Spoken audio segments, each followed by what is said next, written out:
Boa noite, Bahia, boa noite, Brasil. Hoje vamos iniciar mais um Papo Sebo nas Canelas. E essa semana, minha gente, o bicho tá pegando. Depois desses vazamentos todo aí, das revelações, algo estarrecedor. E muita gente aí tá assombrada, viu? Mas para debater esse tema aqui hoje, minha gente, nós temos aqui o prazer e a alegria de receber a doutora Marília Lomanto. Ela é doutora em Direito pela Pontifícia Universidade Católica PUC de São Paulo. Foi promotora de Justiça do Estado da Bahia. É membro da Associação dos Advogados de Trabalhadores Rurais do Estado da Bahia, a ATR. Alô, turma da ATR, um grande abraço. E fundadora da Rede Nacional de Advogados e Advogadas Populares. Uma mulher de luta, galera. Uma mulher retada, uma mulher que conhece a vida do nosso povo. Foi professora de Direito Penal e coordenadora do curso de Direito da Universidade Estadual de Feira de Santana. Atualmente é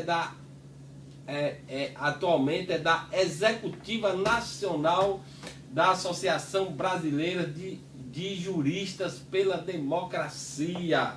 E também recebemos aqui esse jovem, o doutor Tiago Freitas, que é doutorando, mestre em Direito e especialista em Ciências Criminais pela Universidade Federal da Bahia. Membro da Comissão de Direitos Humanos da Ordem dos Advogados do Brasil, é professor e advogado. E vamos falar hoje, galera, sobre os acontecimentos, as revelações que aconteceram, né, depois das revelações que foram feitas na internet, algo que nos deixou bastante preocupado e que desnuda um pouco a farsa que foi a prisão do nosso líder, o presidente Lula, né? Que foi toda essa farsa montada dentro do Ministério Público Federal, dentro da Justiça Federal, maculando a imagem de duas estruturas do Estado brasileiro e que nos envergonha e nos entristece. E aí eu queria perguntar para a doutora Marília, primeiramente, depois para o doutor Tiago, professor Tiago. Doutora, qual a sua opinião, a opinião de vocês, né, sobre a Operação Lava Jato, principalmente no que se refere à condenação do presidente Lula? Então, boa noite, deputado. Boa noite. Boa noite a todos e todas que estão nos ouvindo. Em princípio, eu gostaria de dizer que é um prazer muito grande estar aqui nesse espaço, nesse momento, uma liderança jovem, que está aí à frente desse mandato parlamentar. Nós aqui agradecemos, é uma honra. E com um programa com um título tão interessante, Sebo nas Canelas, isso, que é o que nós vamos precisar mesmo para sair correndo atrás da liberdade do presidente Lula. Eu não chamo de ex-presidente, é sempre o presidente Lula. E principalmente tendo em vista essa vergonha que nós estamos passando com a revelação. Olha, deputado, não me surpreende. Não me surpreende. Eu estou aqui com 2 volumes, exatamente, são 100 e tantos, e o Tiago sabe disso, que é um prazer também estar aqui com o companheiro da Comissão de Direitos Humanos, da OAB. Então, nós sabemos perfeitamente que essa Operação Lava Jato, não obstante ela, aparentemente, eu digo aparentemente, porque essas operações todas são perseguições do sistema, às vezes até injustas, com essas titulações, esses nomes estrambólicos e esquisitos, que começa com Arca de Noé, Satyagraha e agora Operação Lava Jato. E nós sabemos perfeitamente que, não obstante ela traga como objetivo combate à corrupção, prisão de colarinho branco, prisão de políticos, ela, na verdade, é cheia de defeitos, é cheia de equívocos, e ela traz, e isso, há denúncias sérias com relação a juristas, que mais de 100, quase 200 que escrevem a respeito disso, e que agora chega de forma muito clara e muito evidente, que tem um objetivo muito transparente, que é exatamente fazer com que uma liderança como Luiz Inácio Lula da Silva não alcançasse a presidência da República como estava efetivamente caminhando para isso. Então, a Operação Lava Jato é uma mácula, é uma ruptura com o Estado Democrático de Direito, é uma vergonha para as instituições republicanas, é uma vergonha para a política, para a justiça, para o sistema de justiça, é uma vergonha para o país, porque, de certa forma, ela terminou mobilizando juristas do mundo inteiro. E a prisão do presidente Lula é, sim, uma prisão política, e isso se configura ainda mais agora com essas revelações recentes. E a sua opinião, doutor Tiago, sobre essa famigerada Operação Lava Jato? Antes de tudo, é um prazer imenso poder estar aqui com o deputado Jacó e com a professora Marília, uma pessoa que eu já admiro o trabalho já há muito tempo, pelo seu vigor, pela sua paixão com que abraça as causas da democracia, acima de tudo. Né? Saudar todas e todos, né, que estão em casa. Dizer que falar depois da professora Marília é até difícil, né? mas eu reitero tudo que ela disse e, assim, o que se percebe no processo é um sistema verdadeiramente inquisitorial, com o propósito único e exclusivo de bagunçar o processo político. Né? Então, assim, um resumozinho assim, dos fatos, né? Saiu agora as revelações que são provas, né? Uma vez atestada a veracidade, que a tendência é essa, são provas de um conluio do órgão acusador com a justiça, com o Poder Judiciário, preocupados inclusive com as instâncias superiores para que o processo transitasse em julgado. Ou seja, havia uma sanha punitiva não só da persecução criminal para desvelar o que de fato aconteceu, como havia também uma preocupação que aquela decisão transitasse em julgado. Ou seja, nós confiamos, a última que saiu agora, nós confiamos no Fux, né? Que já era lá no Supremo Tribunal Federal. Faz-se uma crítica severa ao Teori, porque ele estava sendo mais criterioso no respeito às garantias fundamentais e curiosamente, esse é o que desaparece do cenário, um processo que até hoje ainda não tem muita explicação também, ainda tem esse detalhe. Imagino para vocês, como advogado, viver uma situação jurídica dessa que aconteceu, né? Imagina um constrangimento, né, de você saber que você tem um membro do Poder Judiciário que é o que julga, tramando com quem acusa, né? Quer dizer, violando a legislação, né? Um diálogo. Imagina o sentimento das pessoas que militam no direito, o constrangimento que não é para o conjunto, né? Principalmente para vocês um pouco aí, Tiago. Questiona-se até a determinação do juiz em relação à produção de provas, porque a doutrina mais abalizada do direito processual penal diz que o juiz não deve nem determinar a produção de provas. Porque quando ele determina a produção de provas, ele já está implicitamente, ainda que tenha isso uma previsão, né, implicitamente orientado a alcançar um resultado, e ele tem que ter uma posição de inércia. Como o próprio juiz Sérgio Moro referiu numa de suas entrevistas, dizendo que, olha, o juiz é reativo, ele fala isso com muita tranquilidade, o juiz não pode agir, ele só pode reagir ao que é apresentado. Mas faz o contrário. Mas ele faz exatamente o contrário. Né? Ele diz isso num momento em que ele achava que isso jamais viria à tona, provavelmente, e quando isso vem à tona, ele simplesmente desqualifica, e como o processo é político, infelizmente, algumas pessoas tomadas de cegueira, porque foi feito um processo todo, né, uma construção midiática muito forte no sentido de defenestrar a estrutura do próprio Lula e a estrutura do partido, quando na verdade... O apoio da mídia. O apoio da mídia, e se a gente for analisar até do ponto de vista... todas as agremiações humanas apresentam algum nível de corrupção. Mas se nós formos avaliar do ponto de vista mais criterioso, a gente vai ver que o Partido dos Trabalhadores nem é o mais corrupto. na relação entre os partidos, né? Mas criou-se essa ideia de demonização e de execração pública em torno disso. Então, eu sou professor, dialogo nas redes sociais com meus alunos também, e alguns alunos, um aluno disse para mim, professor, vergonha alheia em relação ao que eu estava colocando do ponto de vista jurídico. Quer dizer, todos os professores, né? Todos os especialistas, os estudiosos estão apontando as falhas, as máculas, como a professora Marília acabou de mencionar aqui, mas o povo, algumas pessoas, infelizmente, estão cegas, né? De ódio, enfim, dessa cultura que foi gerada em torno da demonização dos chamados vermelhos, né? Não, por ser vermelhos. No antipetismo. No antipetismo, exatamente. PT-fobia. PT-fobia, né? O Streck me parece que colocou essa expressão, PT-fobia. Exatamente.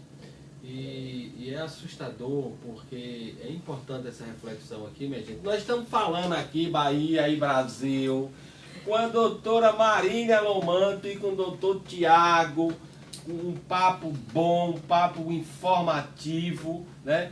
E eu queria dizer que é importante esse debate, porque desnuda para o Brasil a hipocrisia e a capacidade da nossa elite, né, dos ricos desse país, né, o que eles são capazes de fazer para impedir que um projeto popular pudesse ter continuidade no nosso país. Né? Eles foram capazes de destruir a democracia, né? Porque o Estado democrático, é importante que se diga, a redemocratização, ela foi conquistada com sangue, suor e lágrimas. Muitos companheiros e companheiras deram suas vidas. Eu mesmo sou da região onde o companheiro Zequinha e o companheiro Lamarca deram suas vidas, Marighella presente, para conquistar o que nós temos hoje. E quando a gente vê uma situação dessa, é uma conspiração, né, contra a democracia. Quer dizer, eles se incomodaram, né, perderam 4 eleições, viram que ia perder a 5ª eleições e para impedir, tramaram e fizeram isso tudo, que nos deixa muito triste. E por isso da importância desse debate aqui com essas duas figuras. Eu queria fazer uma segunda pergunta para a senhora, professora Marília. A senhora que é promotora de justiça aposentada, qual a sua avaliação do caso Moro Dallagnol?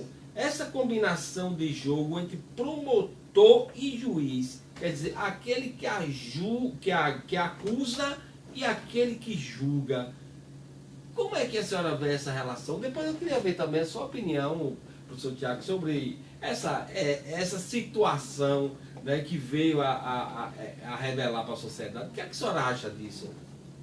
Deputada, é muito importante realmente um debate dessa natureza. Primeiro, essa disputa de narrativa, né, Tiago? Eu gosto dessa expressão assim, essa disputa de narrativa, porque a partir do momento em que você, com o mandato popular, né, permite e oportuniza a seus eleitores, as suas eleitoras, que possam participar, que possam ouvir uma pessoa jovem como é o Tiago, tão promissor e que já tem uma reflexão tão crítica a respeito de um fato que está efetivamente envergonhando, destituindo, demolindo as instituições republicanas, o Estado Democrático de Direito.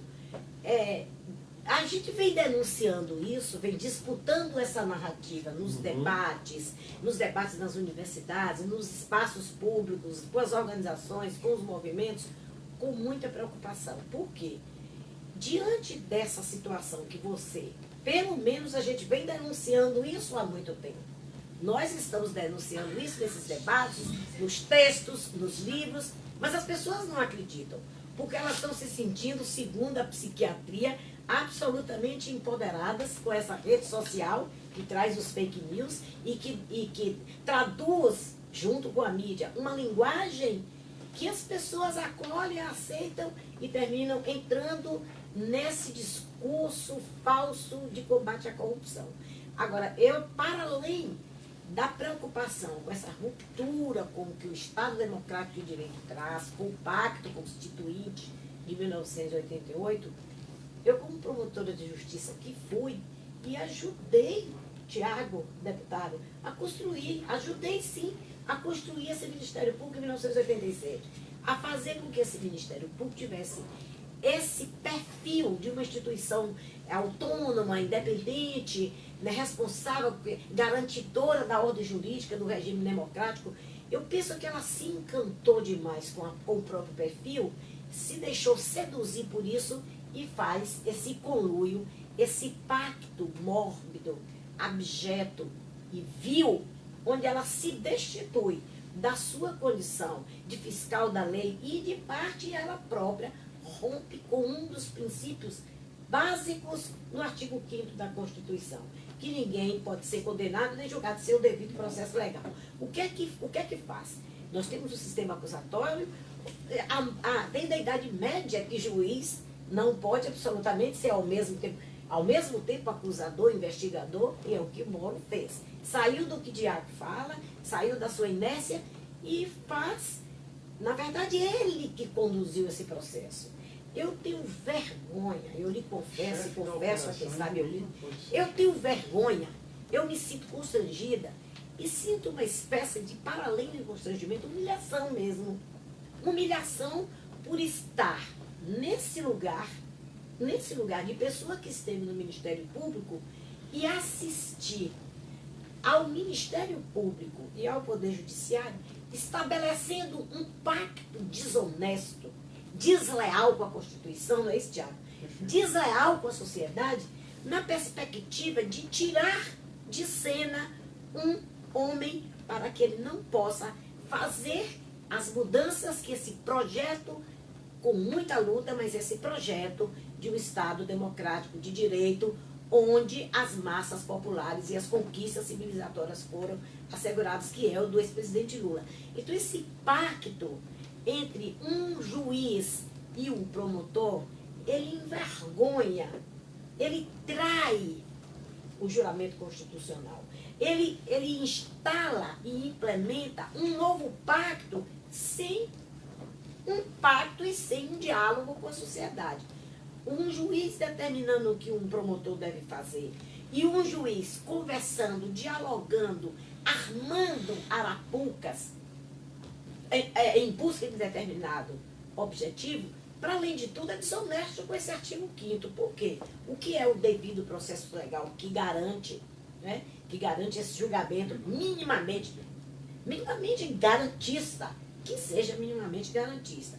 Devido processo legal significa, né, Tiago, igualdade das partes, contraditório, ampla defesa. O que está acontecendo? A partir do momento em que juiz e Ministério Público conluiam, pactuam, um estabelecendo a regra do jogo, o que acontece? É claro que eles estão sendo desonestos, traindo o processo e traindo a defesa. Por quê?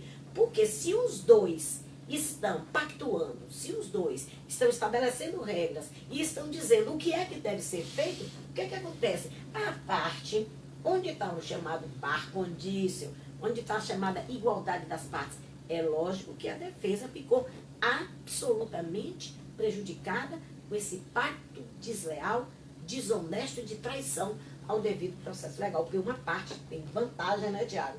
É lógico que uma tem vantagem. Eu estava lendo aqui, enquanto aguardava esse momento, quanto mais eu leio, mais eu tenho náusea. Quanto mais eu leio, alô, pessoas que estão ouvindo aqui o mandato do deputado Jacó. O papo seba nas canelas. Isto é uma vergonha. E vocês, que não só seus eleitores e suas eleitoras, sim, mas outras pessoas devem estar ouvindo, iludidas com um discurso falso de combate à corrupção, precisam saber que tudo que está aqui é uma farsa e que essa farsa finalmente está sendo destruída, que juiz e promotor, nem juiz com advogado, nem juiz com promotor. As partes não podem estabelecer esse conluio de modo a que uma fique prejudicada. Esse processo é uma vergonha, esse pacto é uma vergonha. Eu tenho vergonha de um membro do Ministério Público e um juiz se comportarem dessa forma, traindo a sociedade. Diga aí, Tiago, sua opinião desse comportamento aí, o que é que você acha aí, complementar a fala da professora? Não pode ser diferente, né? Eu concordo plenamente com o que a professora acabou de dizer. Enquanto ela estava falando, eu fui fazendo algumas relações aqui. e percebendo exatamente na fala, né, o que é esse processo, né? Esse processo é um processo que espelha um movimento da elite, que a senhora professora é uma exceção, uma boa exceção, mas o Ministério Público é elite, né? O Poder Judiciário é elite, e muitos desses componentes de todas essas estruturas, e principalmente estruturas econômicas, se incomodaram com a mudança que aconteceu no espectro social nos últimos anos. Então, o pessoal deve lembrar aí... Pobre andar de avião, universidade. O aeroporto virou rodoviária, né? Isso. Quer dizer, são pessoas que não aceitam que os menos privilegiados, os vulneráveis, possam participar da festa, do banquete. O banquete é somente para a elite. Isso é muito bem retratado pelo Gessé de Souza na obra Elite do Atraso, que virou aí um best-seller nos últimos anos aqui no Brasil. A senzala foi para Casa Grande. Exatamente, isso gerou um incômodo muito grande. Então, as estruturas do Estado que servem também a essa elite precisaram se mobilizar e o fizeram, né? O Sérgio Moro foi homenageado, recebeu inúmeras homenagens, porque fez o trabalho que deveria fazer para atender aos interesses dessa elite, né? Exato. E depois depois como prêmio, já tem comprovação que ele aceitou o convite, que ele foi convidado enquanto ele estava julgando o processo, aceitou o convite antes do processo eleitoral. Exatamente. Vazou informações que definiram o processo eleitoral, inclusive. Isso. Informações que foram vazadas às vésperas do processo eleitoral, da votação em si. Imagina. Então está mais do que caracterizado, assim, grandes intelectuais, não só no Brasil, como no mundo inteiro.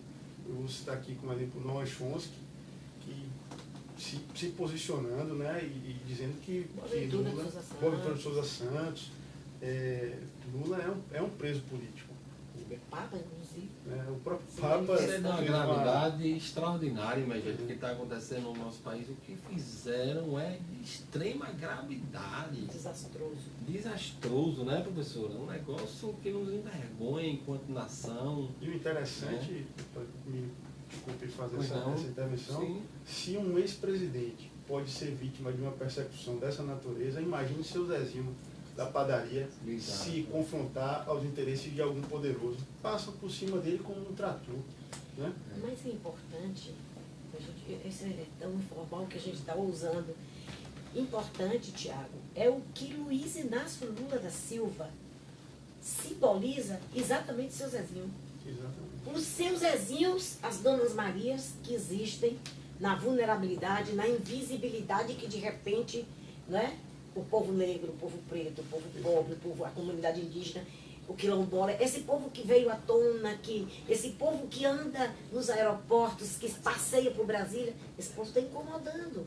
Isso. Então é preciso caçar esse projeto. Né? Está na universidade, principalmente, né? O filho da empregada estudando na mesma universidade, ou às vezes passando numa universidade pública, e o filho da patroa não passando, isso gera um filme com Regina Casé, eu acho que é com Regina Casé. Que horas ela volta? Que horas ela volta? Muito. E ela dedicou, a diretora dedicou a Lula, não foi? Ela disse que ela retratou. Então é muito importante. Pois é, que papo bom! Esse papo sebo nas canelas de hoje tá bom demais, galera.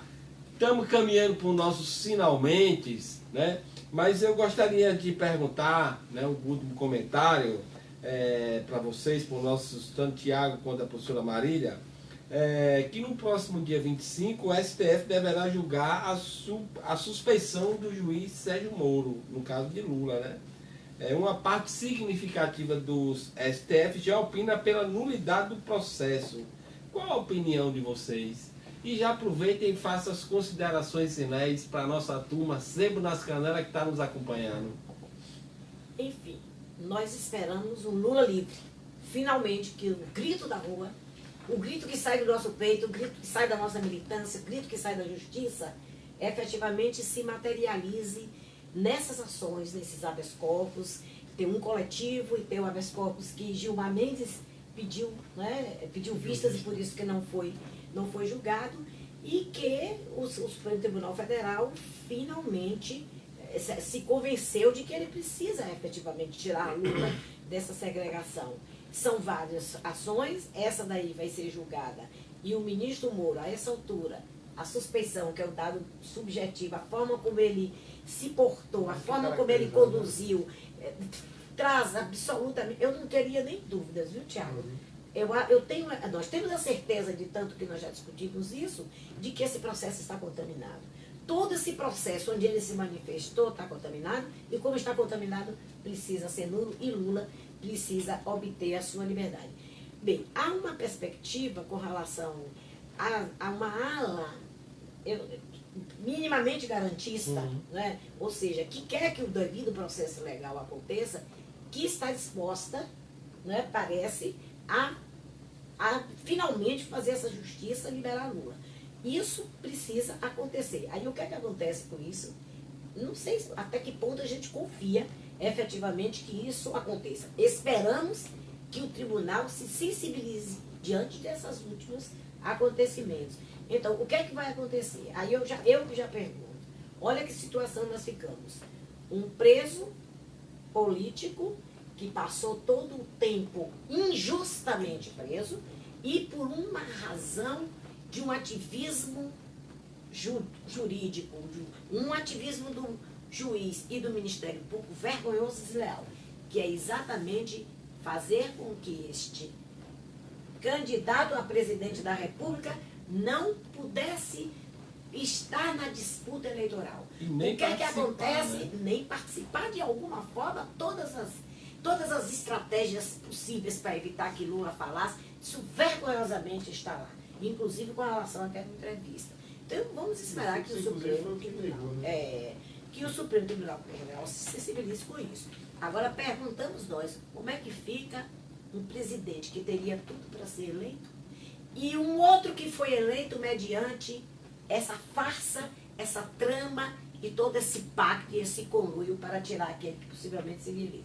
Isso é um desespero, isso fere profundamente as conquistas civilizatórias, isso fere o Estado Democrático de Direito e nós precisamos resgatar isso. Então, eu espero que o Supremo Tribunal Federal efetivamente se sensibilize, pelo menos essa ala garantista, e que brevemente, depois do dia 25, nós possamos estar gritando na rua, enfim, Lula está livre. E depois, eu agradeço, foi um prazer muito grande, já nas considerações finais, estar aqui com essa equipe tão jovem, né, e um mandato tão promissor que é o seu, deputado. Um prazer muito grande para nós. E partilhar, né, com a juventude de Tiago. Diga aí, Tiago, a sua opinião e suas considerações. Bom, a senhora Marília encerra tudo que tem para ser dito, eu fico pensando aqui no que é que eu vou agregar. Mas um aspecto que muita gente tem colocado assim, mas a segunda instância confirmou, ele não foi condenado apenas na primeira. Mas veja, a segunda instância confirma a dilação probatória, a análise fática, a essência do processo acontece na primeira instância. Quem tem o contato mais direto com as provas é o juiz de primeiro, o juiz de piso. Então, a segunda instância já pega tudo pronto, né? E apenas tem o trabalho de confirmar ou não confirmar, né? Então, discute-se mais aspectos do ponto de vista na natureza jurídica, embora possa discutir algo que tem interferência, mas é a primeira instância que é decisiva. E a primeira instância está mais do que provado que está totalmente contaminada, comprometida. Ao final, o juiz se tornou ministro da Justiça do candidato que foi diretamente favorecido pelo processo. Então, eu entendo que o mandato ou melhor, o julgamento é nulo. Não há outra discussão. Não há como se questionar. É nulo, não tem. É um juiz que está. É como se tivesse, fazendo uma analogia assim, um juiz julgando a causa, uma causa que envolve o interesse do seu próprio filho, vamos dizer assim. Ele está totalmente comprometido, positivo ou negativamente, mas ele está totalmente comprometido. Não tem imparcialidade alguma. Certo. Né? E suas considerações finais para o nosso povo do Sebo nas Canelas? Bom, as minhas considerações finais, né? Eu tenho muito cuidado, eu sou professor e eu lido com alguns alunos que ainda estão muito raivosos por conta desse processo todo e dessa estrutura que foi montada contra, né? Mas eu não posso deixar de dizer que é Lula livre, né? Lula tem que ser posto em liberdade, em nome da democracia, em nome dos interesses da nação. Lula livre é o símbolo do patriotismo, porque o patriotismo foi usurpado pela direita. Só é patriota quem é contra Lula. Não é verdade, é o contrário. Exatamente. É a materialização do patriotismo, porque ser patriota é você pensar no bem comum. E toda essa estrutura foi montada contra o bem comum, né?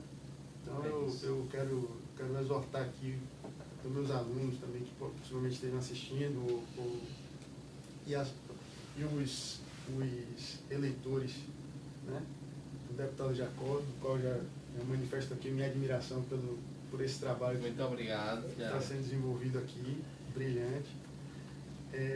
Que amanhã estejamos nessa greve geral, né? Isso. Com certeza. Para que nós reafirmemos os nossos ideais, não deixemos que essa reforma da Previdência passe como está, porque é uma reforma da morte. Isso. Né?